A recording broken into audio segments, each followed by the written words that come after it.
Leadership. It is one of the most nebulous topics in all of business practices, operations, etc. And this book, The Leadership Pipeline, How to Build the Leadership Powered Company, is probably the best book I've actually ever read on leadership. Now, that said, there's a lot of them. There's a lot of books out there. And why would I say this one is the best one, and who is it for? And that's what I'm going to talk to you about now in the next couple of minutes, while we are here this evening on the first day of an Irish summer. 3 people in particular, I believe, would benefit from reading this book. The first one is new managers. I have to say that when we first started taking people on, and we have a very, very small business, but when we started taking people on, I did not know how to be a manager. I certainly didn't know how to be a leader. And I don't really think that I knew the difference between either of them. And this book is very helpful for that, I have to say. It does actually decipher very, very, very simply what's involved in being a manager. Just simply what's involved. And there's 3 things. Number 1 is how you apply your time. Number 2 are the skills that you need. And number 3 are the values that you apply to your work. And that is what this does, is it gives you a very clear way in which you could look at that and evaluate that, etc. The second group of people who I think this book would be really useful for are those who are moving through a corporation and are in over your head. And that is the feeling of when you're going for promotion, you're not quite sure if you can do it or what you should know, etc. And if you're moving up through the ranks and quickly, because you've got some really good talent, you've got some great business success behind you, you're a rising star, etc. But you're not quite sure how to handle this. How do you move forward? How do you move forward with competency? So can I give you an example? I met somebody recently. She was going for a job, and she was going for a job in middle management, okay? So in essence, her job is going to be managing managers. And that is, in this case here, in the leadership pipeline, that is the second of 6 phases. Now, I'll talk to you in a second about what the phases are. Anyway, I was talking to her and I said to her, one of the very common interview questions is, what is your greatest strength? And she said to me, I take pride in my work. And you see, the thing about that is that taking pride in your work is great. No doubt about it. We all want to employ people who do. We all want to be people that are. The thing about managing managers is that then it's not taking pride in your own work you need to be, but taking pride in other people's work and enabling them to be proud of work that they're doing and that you're facilitating. And I had a chat with her about this, and we spoke about really what middle management was all about. And you know what I did was that I photocopied, she was going for a job interview very shortly, I photocopied a chapter out of this book and I gave it to her and I said, read that before you go into the interview. And when you come out of the interview, buy the book and read it all. And I would say that to anybody who was moving through a corporation is, before you go for a job at the next level of management, whether that's functional or whether that's business, etc., make sure and read at least the chapter out of this book pertaining to it, because it focuses, as I say, on those key areas, skills, time, and also values.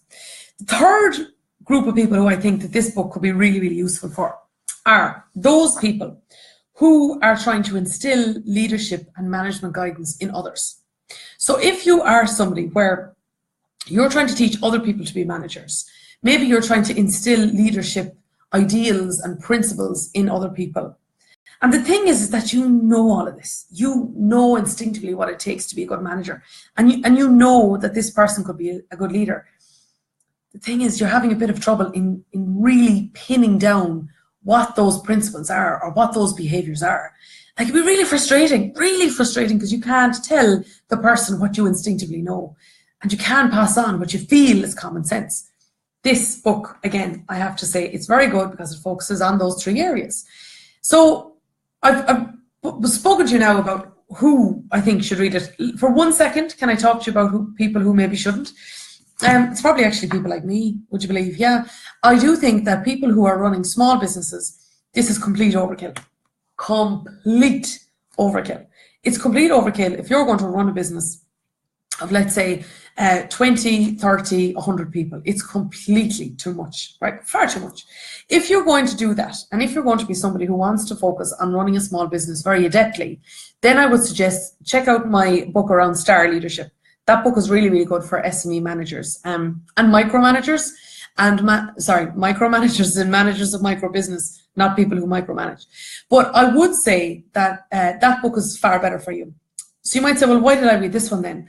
I'll tell you why, is because it's really interesting to get an insight into how the people who run large companies and face real leadership challenges, what they're thinking and what their problems are, because ultimately we sell to them.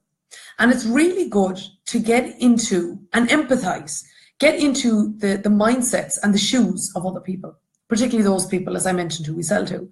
But also it's good from time to time to sit back and look so far forward, to look much further forward. So, for example, in this book, the authors mention that they typically deal with companies who are between $20 million and $100 billion in revenue.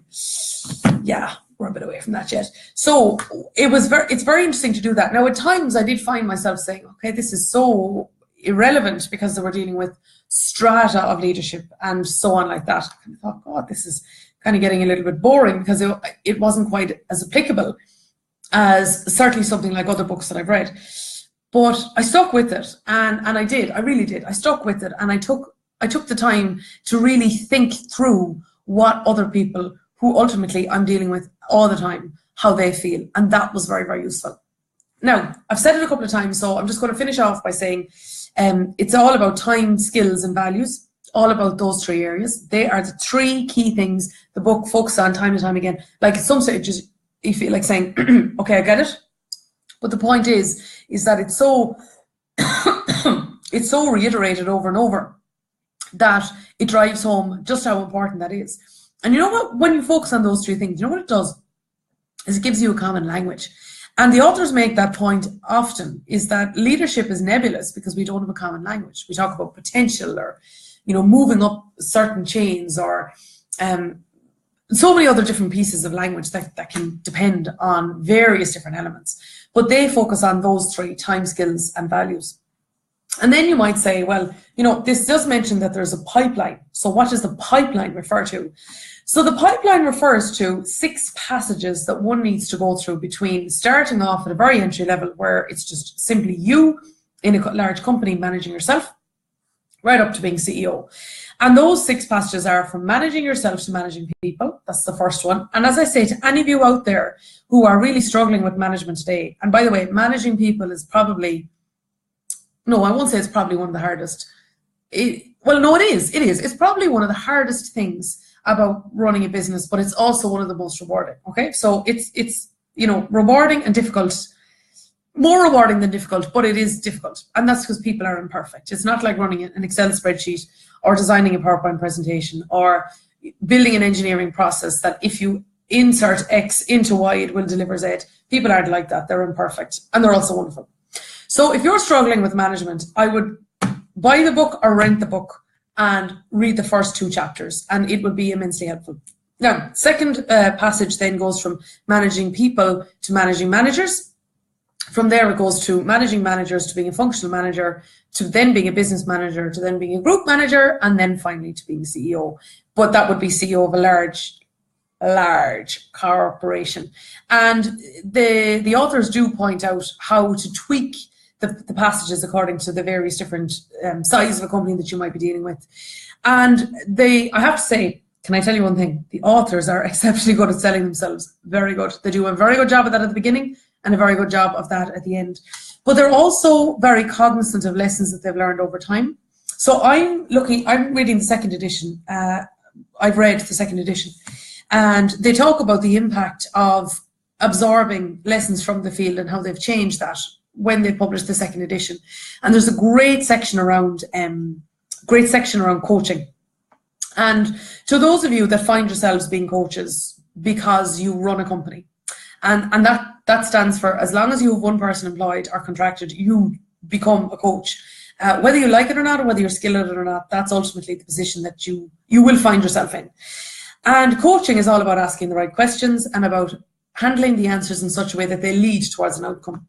Now, the book does a great job of being a coach for managers as time moves on. It does a great job of doing that. It gives you great questions to ask, and it gives you great, subtle, yet political ways of handling answers.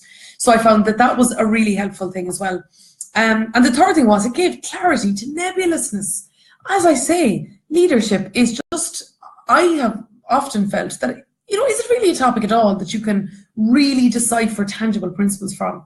And this book does it. This book really and truly does it, because it has the 6 passages, it has the 3 areas around language, it focuses on questions to ask. There's also a diagnostic, which is circular, and it looks at how developed your leadership pipeline is, so that people are able to take the next turn, whether they're mastering the current level or whether they have that, area of capacity filling where they're not there yet.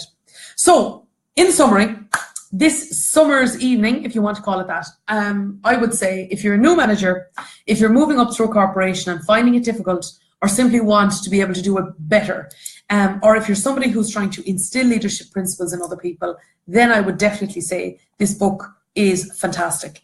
The 3 areas that I particularly liked in it is the complete focus around values, time and skills, and how it provides clarity, true clarity. It provides true clarity in each of those areas. It enables you to coach others, which is a key skill of any leader.